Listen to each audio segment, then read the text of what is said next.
యోహాను సువార్త 8వ అధ్యాయము 1వ వచనం నుండి 11వ వచనం వరకు ఇంతవరకు చాలా విషయాలు మనం ధ్యానం చేసాం ఆ భాగంలో నుండి.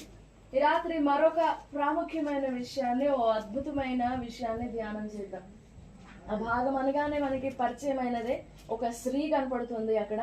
ఆమె మీద నేరం మోపాలని, ఆమె జీవితంలోని పాపమును బట్టి ఆమె మీద నేరం మోపాలని పరిచయులు, శాస్త్రులు, శాస్త్రోపదేశకులు వీళ్ళందరూ కూడా ఒక సమూహం లాగా యేసు ప్రభు వారి మీద నేరం మోపడానికి మోషే చట్టాన్ని చూపించి, మోషే చట్టం ఏమో నిర్దాక్షిణ్యంగా కంటికి కన్ను పంటికి పన్ను అని ఉంటుంది.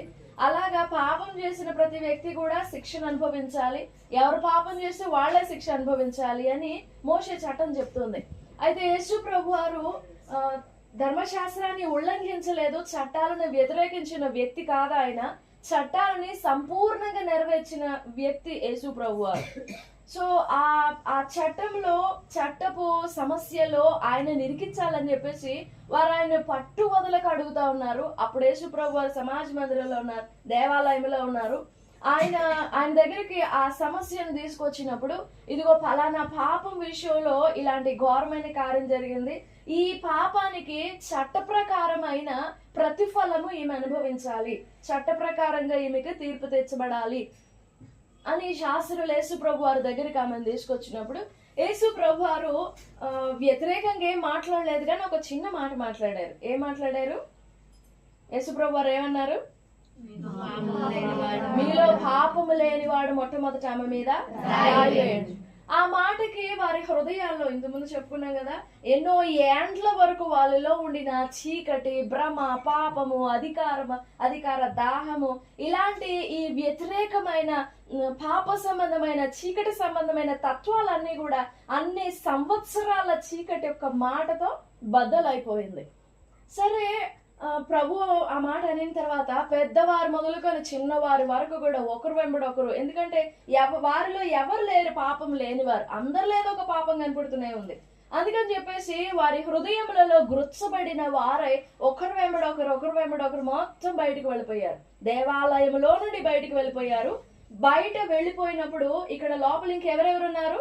వాళ్ళందరూ వెళ్ళిపోగా యేసు ప్రభు వారు, ఆ స్త్రీ, ఇద్దరు మాత్రమే మిగిలి ఉన్నారు. లేఖనంలో వ్రాయబడిన ప్రకారంగా 9వ వచనంలో, వారు ఆ మాట విని పెద్దవారు మొదలుకొని చిన్నవారి వరకు ఒకని వెంట ఒకడు బయటకు వెళ్ళేది, యేసు ఒక్కడే మిగిలిను, ఆ స్త్రీ మధ్యన నిలబడిను. ఆ మాట ధ్యానం చేద్దాం. యేసు ఒక్కడే మిగిలిను, యేసు ఒక్కడే మిగిలేను. పలుకుదామా? యేసు ఒక్కడే మిగిలేను. చేతగాని వానిగా కాదు, ఆయనలో దోషముండి మళ్ళీ రాయి వేయలేక కాదు, నిస్సహాయకునిగా కాదు, కానీ యేసు ఒక్కడే మిగిలేను. ఆ మాట, ఆ పరిస్థితి, ఆ సందర్భంలోని యేసు ప్రభు వారిని గురించి మనం ఆలోచన చేసి మనం గ్రహించి నేర్చుకున్నట్లయితే ఆ స్త్రీ పొందిన ప్రత్యక్షత నీవు నేను మనం అందరం కూడా పొందుకొనగలుగుతాం.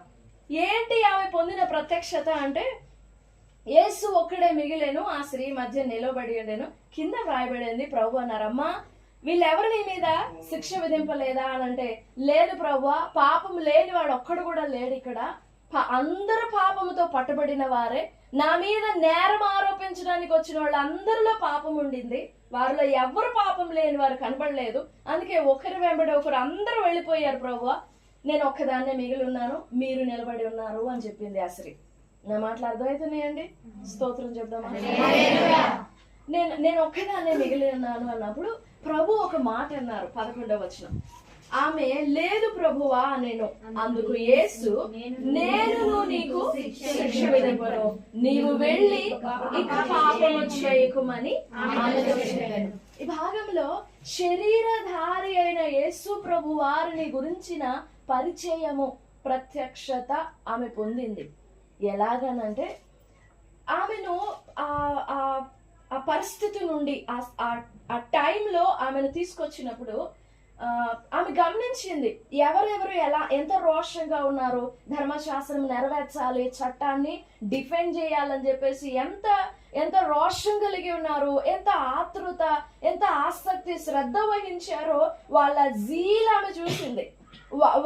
వారి జెలస్ ఆమె గమనించింది. అమ్మో, ఇంత శ్రద్ధ కలిగిన వారా, ధర్మశాస్త్రం విషయంలో, చట్టం విషయంలో ఇంత భక్తి కలిగిన వారా, వీళ్ళ ముందు నేను ఎలా నిలబడాను అని అనుకొని ఆమె పరిస్థితులన్నీ గమనించింది.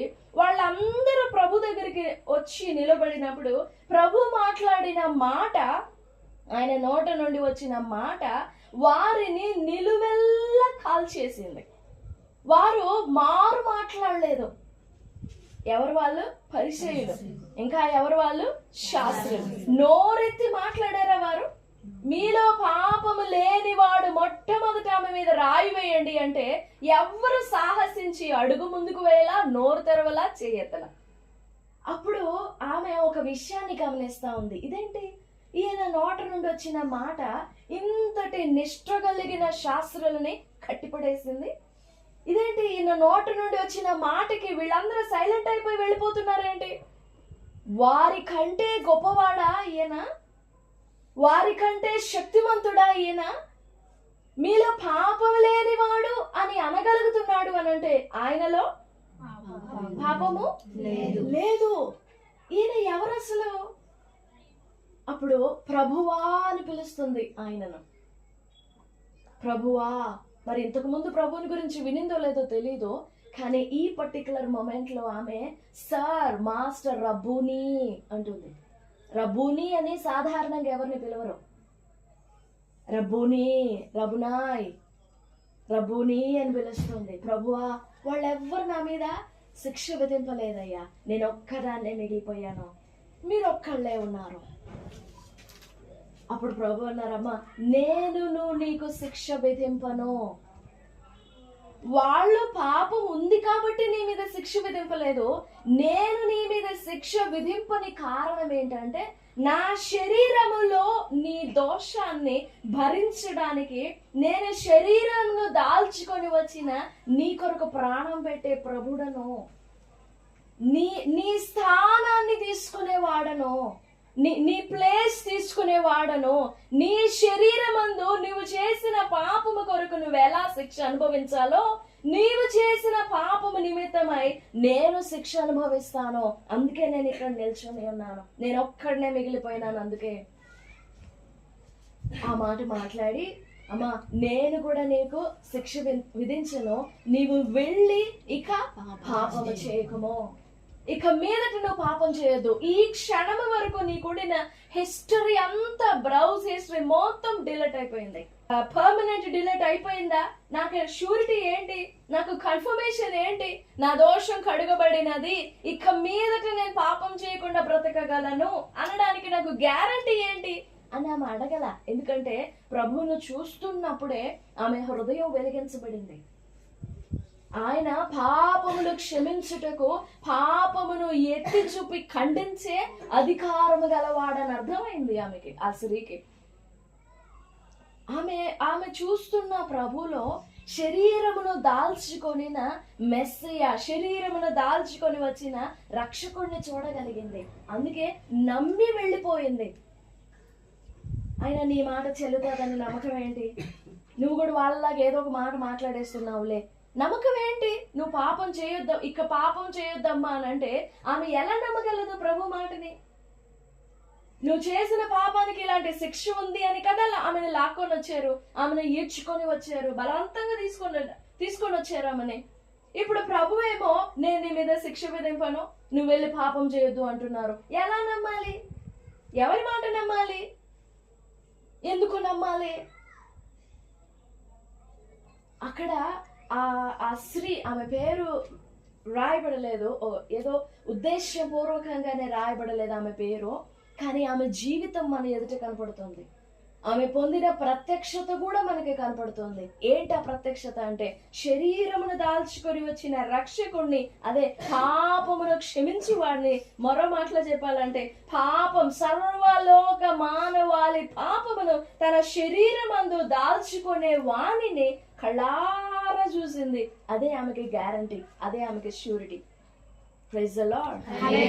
ఈ రోజున, ఈ దినాల్లో మనం యేసు ప్రభు వారిని గురించి వింటున్నాం, ఆయన ప్రేమను గురించి వింటున్నాం, ఆయన శిలువ మరణము, ఆయన త్యాగము, సర్వము వింటున్నాం, మనందరికి బాగా పరిచయము. కానీ శరీరమును దాల్చుకొని వచ్చిన ప్రభునితో పరిచయము సహవాసము తక్కువైపోయింది. We know that he heals, or we know that he teaches so good, and we know that he forgives us, we know that he loves us, we know whatever he does, he can do everything అని నమ్ముతాం.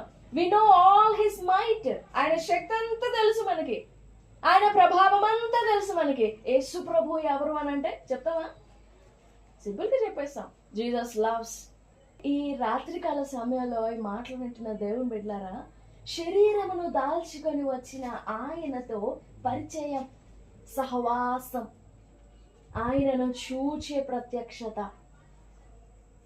మన ఊహలలో ఆయన దేవుడు, okay, దేవుడు ఆయన, కానీ at the same time ఆయన మానవ దేహమును దాల్చుకొని వచ్చిన వాడు. అది నీ నేత్రాలతో, నీ మనోనేత్రములతో ఆయనను చూడగలగాలి, ఆయనతో సహవాసం చేయాలి. అప్పుడు దేవత్వం యొక్క సర్వ సంపూర్ణత మన యందు నివసిస్తాది అనే నమ్మకం కలుగుతుంది. ఎట్లయినా ఆయన దేవుడు కదా, ఆయన అంటే ఎట్లా పరిశుద్ధంగా ఉంటాడు, మనం మానవులం కదా, మనం బలహీనులం కదా, మనకెలా చేతనవుతుంది అంటాం. ఎప్పుడు అని అంటే శరీరధారి అయిన వాని ప్రత్యక్షత లేనప్పుడు, శరీరమును దాల్చిన వానిని గురించిన గ్రహింపు లేనప్పుడు.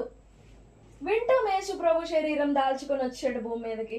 2025 సంవత్సరాల క్రితం వచ్చాడు, 33.5 సంవత్సరాలు జీవించాడు, ఆయన సిలువ వేయబడ్డాడు, ఆయన మరణించాడు, ఆయన తిరిగి లేచాడు, సిలువలో రక్తం కాచాడు, నమ్ముతాం.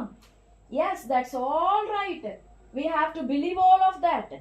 But also, we have to have the experience of the revelation of the manifestation or the incarnation of Jesus as the flesh. శరీరమును దాల్చిన వాణిని గురించిన ప్రత్యక్షత. ఎవరో దారిని పోయే వారి మాటలు విని నమ్మిపోవడం కాదు, ఆమె కళ్ళారా చూసింది. ఆయన నోటి మాట గుంపు కూడి వచ్చిన శాస్త్రులందరినీ కట్టిపడేసింది, చూసింది ఆమె. సాధారణంగా వారి నోరు మూయడం అంటే, శాస్త్రులతో మాట్లాడినప్పుడు మనం ఏదన్నా మాట్లాడితే వారు మౌనంగా ఉండడం ఇంపాసిబుల్. మన మాటకి 100 మాటలు మాట్లాడేస్తారు వారు, వాళ్ళ మాటలతో మనం మాట్లాడలేం. ఏది మొత్తం చట్టం, ధర్మశాస్త్రం, మోషే చట్టం గురించి మాట్లాడతారు, మనం మాట్లాడలేం. అలాంటిది ఓ ప్రభు ఒక్క మాట అనగానే మీలో పాపం లేనివాడు, ఆ మాట వాళ్ళకి కొత్తగా వినపడింది.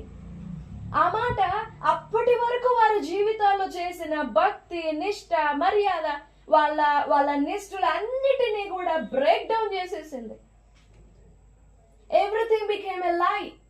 అప్పటి వరకు బాగుండింది, ట్రూత్ అనుకున్నారు, కానీ ఎవ్రీథింగ్ బికేమ్ ఎ లై when Jesus uttered that word. Anyone of you who have no sin, stone her to death. You throw her your first stone అనగానే ఆ మాట వారిని నిలువెల్లా, ఇంకొకసారి అయితే ఎన్నో పర్యాయాలలో ప్రభుతో వారించారు వారు, శాస్త్రులు, పరిశీలన అనబడిన వారు వారించారు. నువ్వు ఎలాగొచ్చావో, నీ తండ్రి అంటున్నావు కదా, ఎంత వాదించారో వారు. కానీ ఒక్క మాట దగ్గర నో వర్డ్, నోరు కదపలా, చెయ్యి కదపలా. Because they were struck down, they broke down. వారి కాన్షియస్ అంతా బ్రేక్ అయిపోయింది. Because they have seen the incarnation of the flesh. శరీరమును దాల్చుకొనిన వర్డ్, వాక్యం, శరీరధారి అయిన వాక్యాన్ని, శరీరమును దాల్చుకొనిన పొదలోనున్న వానిని, చట్టమై ఉన్న వానిని, ధర్మశాస్త్రమై ఉన్న వానిని ప్రత్యక్షంగా శరీరమును దాల్చుకున్నప్పుడు చూశారు. They could not speak. మాట రాలేదు వాళ్ళకి. ఇంకా ఈ రాత్రి నీవు నేను శరీరమును దాల్చుకున్న యేసు ప్రభు వారితో సహవాసం చేయాలి. ఆయనని గురించిన గ్రహింపు చాలా అవసరం. యేసు ప్రభు దేవుడు, ఆయన మేలు చేస్తాడు, ప్రేమిస్తాడు, క్షమిస్తాడు. Yes, but we have to have that fellowship. చాలా మంది శరీరమును దాల్చిన వానిని ఎరగరు, లిఖిత పూర్వకమైన మాటలు నమ్ముతారు. లేకపోతే ఇలా వినబడు మాటలే నమ్ముతారు. నమ్మాలి. ఇలా వింటున్నప్పుడే నీకు తెలియబడుతుంది, కానీ నువ్వు కూడా సహవాసం చేయాలి కదా, నువ్వు చూడాలి. యేసు ప్రభు వారి శరీరం దాల్చుకొని వచ్చారు ఈ భూమి మీదకి.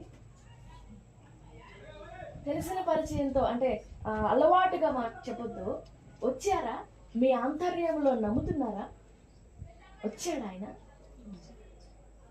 చూసారా ప్రత్యక్షత? ఆయన ఈ భూమి మీద మానవునిగా, నీలాగా నాలాగా, యాజ్ ఎ మ్యాన్ 100%, రక్త మాంసములు గలవానిగా. ఆయనకు ఆకలేసింది, దుఃఖం వేసింది, కోపం వచ్చింది, ఆయన కూడా ఆయాసపడినారు, కన్నీళ్లు విడిచారు, నిద్ర వచ్చింది, ఏడుపు వచ్చింది, మనలాంటి ఎమోషన్స్ ఉన్నాయి. He became a man. నరపుత్రుడు, మనుష్య కుమారుడు. ఆ విషయాన్ని మనం ఎంతవరకు గ్రహించగలము?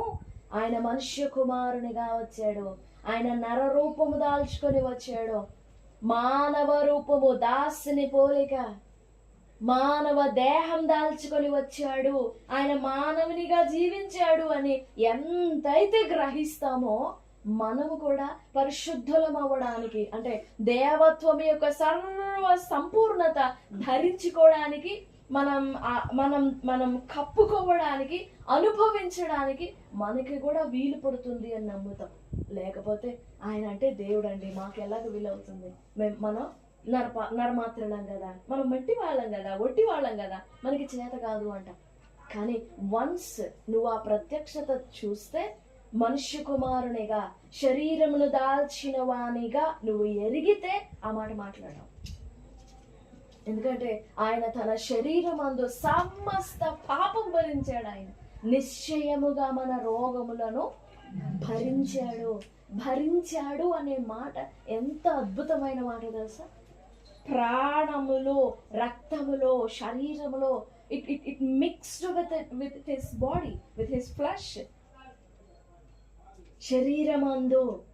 ఎందుకంటే పాపం చేసిన ఈ బాడీ కదా శిక్షించబడాలి, పాపం చేసిన ఈ బాడీ కదా శిక్షించబడాలి, నలగగొట్టబడాలి కదా, దున్నబడాలి కదా, ఈడ్వబడాలి కదా, చీల్చబడాలి కదా. ఈ బాడీ ఎంత శిక్ష అయితే అనుభవించాలో, ఈ బాడీ ఎంత వేదన అయితే, ప్రతిఫలాన్ని అనుభవించాలో, పాపానికి ప్రతిఫలం అనుభవించాలో, రిజల్ట్ అనుభవించాలో, యేసు ప్రభు వారు తన దేహమందు ఈ రిజల్ట్ అంతా భరించారు. ఏది ఒక్కరి దోషం కొరకు కాదు, సర్వలోక మానవాళి దోషం అంతా ఆయన మీద మోపబడింది. మన అందరి దోషములు ఆయన మీద మోపబడినాయి.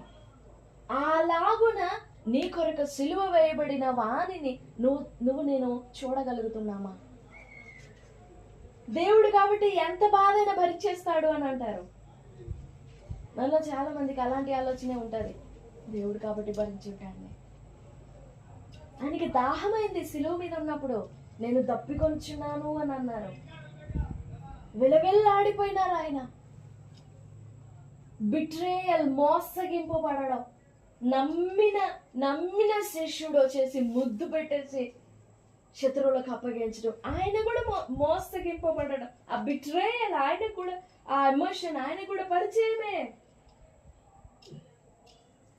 తండ్రి, నా చెయ్యి ఎందుకు విడిచిపెట్టావు నువ్వు? నా దేవా నన్ను ఎందుకు విడిచిపెట్టావు? మానవుడు తన జీవితంలో బాల్యకాలం మొదలుకొని తను మరణించేంత వరకు మానవుడు, ఒక మనిషి ఎలాంటి ఎమోషన్స్ గుండా వెళ్తాడో, ఎలాంటి ఎమోషన్స్, భావోద్రేకముల గుండా వెళ్తాడో, ఆ ఎమోషన్స్ అన్నింటినీ ఫేస్ చేశారు యేసు ప్రభు వారు. Because he is a man, he is a human being. శరీరమును దాల్చిన వాడండి ఆయన. ఒక సెటప్ కాదు, లేకపోతే ఒక ఫిక్స్డ్ స్ట్రక్చర్ కాదు, ఒక స్టాచ్యూ కాదు, ఓ రూపం కాదు, ఓ పోలిక కాదు, ఓ ఊహ కాదు, ఓ కల్పన కథ కాదు. 2025 సంవత్సరాల క్రితం ఈ భూమి మీద నీలాగా నాలాగా జీవించారు ఆయన. ఓ కన్య గర్భాన జన్మించారు, 33.5 సంవత్సరాలు జీవించారు ఆయన. ఆయనకు బాల్యకాలం ఉంది, ఆయనకి యవన కాలం ఉంది. 33.5 సంవత్సరాలు. ఈ రాత్రికాల సమయంలో శరీరం దాల్చుకొని వచ్చిన వాణిని నువ్వు చూడాలి, మనం చూడాలి, మనం ఎరగాలి. శరీరం దాల్చుకొని వచ్చిన వాణిని, శరీరం దాల్చుకొని వచ్చిన ఆయనని నేను చూడలేకపోతే, గ్రహించలేకపోతే, అర్థం చేసుకోలేకపోతే, వివేచించలేకపోతే, ఆ పరిచయం లేకపోతే ఆయన దేవుడు అని నమ్మటం కష్టం. ఏదో రొటీన్గా, నార్మల్గా, ఫార్మల్గా, ఇంకా అలవాటు చొప్పున నమ్మేయడం, ప్రార్థన చేసుకోవడం, బైబిల్ చదువుకుంటూ పోవడమే కానీ సహవాసం అయితే ఉండదు, బాండింగ్ అయితే ఉండదు, ఫెలోషిప్ అయితే ఉండదు. ఫెలోషిప్ కావాలి అని అంటే we have to see him. ప్రత్యక్షత. ఈ రాత్రి ప్రభు సన్నిధిలో వేడుకుందాం, దేవా శరీరమును దాల్చిన నీ ప్రత్యక్షత కావాలి. అది ఎక్కడికి వెళ్ళినా కానీ ఆ ప్రత్యక్షత వదిలిపెట్టదు మనల్ని. జీవితంలో నేను మరచిపోని ప్రత్యక్షత నాకు ఇవ్వు అని వేడుకోవాలి. జీవితంలో మనం సంపాదించే దీవెనలు, ఆశీర్వాదాలు, వనరులు, వీటన్నిటికంటే మించినదండి ఈ ప్రత్యక్షత. It is above everything, every blessing. ఇంకా ఏ దీవెనైనా కానీ ఈ ప్రత్యక్షత ఎదుట డౌన్ అయిపోవాల్సిందే. ఎందుకంటే నా వంటి వ్యక్తి కొరకు, ఒక మానవుని కొరకు దైవమే నరరూపము దాల్చినాడు. అసలు ఆ అండర్స్టాండింగే హృదయం అంతా కూడా సంతోషంతో నింపుతుంది, సాటిస్ఫాక్షన్తో నింపుతుంది. ఆ అండర్స్టాండింగ్ ప్రభు సన్నిధిలో వేడుకుందాం. ప్రభువుని ఎరుగడమే నిత్య జీవం. నీవు పంపిన యేసు క్రీస్తును ఎరుగుటయే నిత్య జీవము. నిండు జీవమై ఉన్నాడు ఆయన. ఆయన తెలియకుండా జీవం ఎట్లా దొరుకుతుంది? నేనే మార్గం, నేనే సత్యం, నేనే మరి ఆయనే కదా. ఆయన ప్రత్యక్షత కావాలి కదా.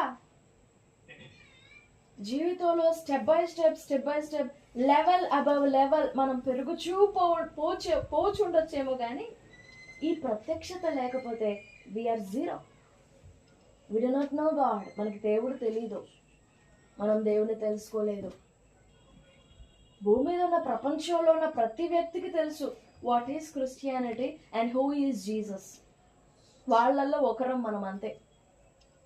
ఉదయం చెప్పుకున్నాం కదా, జీవ మార్గమున ప్రవేశింప పోరాడుతారు కానీ వారు దాన్ని కనుగొనరు. అనేకులు ప్రవేశింపజూతురు కానీ వారి వల్ల కాదు.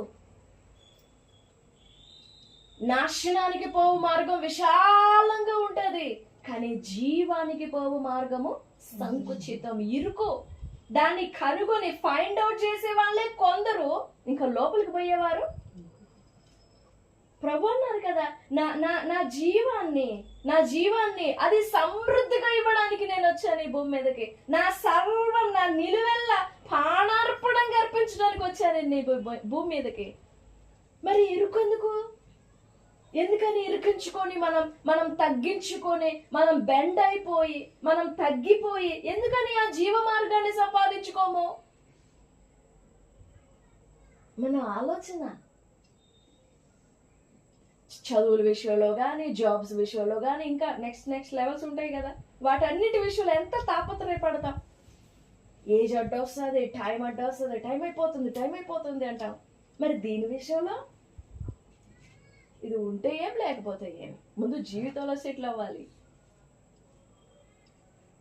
రేపు అనేది లేదండి మనకి. మనం నిన్నటి వారమే, ఈ రోజు వాళ్ళం కూడా కాదు. చాలా భయంకరమైన పరిస్థితుల్లో ఉన్నాం మనం. భూమి ఎండ్ ఆఫ్ ద టైమ్స్కి వచ్చేసింది. చివరి రోజులు కావు ఇవి, చివరి గడియలు ఇవి. నెక్స్ట్ మూమెంట్ ఏం జరుగుతుందో తెలీదు. నీకు ఆ ప్రత్యక్షత ఉందా? శరీరమును దాల్చిన వాని ప్రత్యక్షత. నాకు యేసుప్రభు దేవుడు అని తెలుసయ్యా అంటే కుదరదు. నేను యేసుప్రభుని నమ్ముతున్నానంటే కుదరదు. తన వారిని ఆకర్షించుకుంటాడు ఆయన. ఆ కడబూర, తన వారు ఆ కడబూర స్వరాన్ని వింటారు. వాళ్ళు రెప్పపాటులో మేఘముల మీద కొనిపోబడతారు. దేవుడు వచ్చేసి అట్లా బొట్టు పెట్టి నువ్వురా నువ్వురా నువ్వురా నీ పేరు పెట్టి పిలుస్తున్నానని పిలువడు ఆయన. ఒక స్వరం, ఒక బోరం రోగుతుంది. ఆ బోరకి నువ్వు నేను మేల్కోవాలి, ఆ బోరకి నువ్వు నేను లేవాలి, వివేచించాలి. ఆ జీవమై ఉన్న వాడు, సమృద్ధి అయిన జీవమైన వాడే తెలియదు మనకి, ఆయన గురించే తెలియదు మనకి. ఆయన స్వరం వింటాము. ప్రభు అన్నారు, నా గొర్రెలు నా స్వరం వింటాయి. అన్యుల స్వరం వాటికి అర్థం కాదు, నా స్వరం వింటాయి. నా గొర్రెలు అవి, నా గొర్రెలు నా స్వరం వింటాయి. అవి నన్ను వెంబడిస్తాయి, నన్ను ఎరిగి ఉంటాయి, నన్ను ఎరుగును, నా గొర్రెలు నన్ను ఎరుగును. ఈ రాత్రి మాటలు వింటున్న దేవుని బిడ్డ, శరీరమును దాల్చుకుని వాని ప్రత్యక్షత. యేసు ప్రభు శరీరం దాల్చుకొని వచ్చారు, రైట్, నమ్ముతున్నావు. కానీ నువ్వు ఆ ప్రత్యక్షత చూసావా? నీ బాడీ అంతట్లో, నీ హోల్ బీయింగ్ లో ఆయన శరీరం దాల్చుకొని వచ్చాడని నువ్వు are you able to understand that? నువ్వు గ్రహించగలుగుతున్నావా? Are you able to perceive that? నీకు వివేచన కలుగుతుందా? లేనట్లయితే ప్రభుని వేడుకున్న, ప్రభువా నిన్ను గురించి వింటున్నాను, నిన్ను గురించిన పరిచయం ఉంది, నువ్వు ప్రేమిస్తావని తెలుసు, ప్రాణం పెట్టేవని తెలుసు, మరణించేవని తెలుసు, నిన్ను గురించి ఎరిగి ఉన్నాను. కానీ నువ్వు శరీరమును దాల్చుకొని వచ్చిన వానిగా నేను చూడలేకపోతున్నాను. నా నేత్రం వెలిగించు, నా హృదయం తెరువు, నా మనోనేత్రాలు వెలిగించయ్యా. నా జీవితంలో అన్నింటికంటే ముఖ్యముగా, అత్యవసరంగా నిన్ను గురించిన ప్రత్యక్షత నాకు కావాలి. ఇది పొందకుండా నన్ను అడుగు ముందుకెయ్యనియొద్దు, నాకు సహాయపడు అని ప్రభు సన్నిధిలో వేడుకుందాం. ప్రభు సహాయపడతారు. దేవుడి మాటలు అన్నీ మన వినికిడిలో దీవించును గాక. ఆమేన్, ఆమేన్.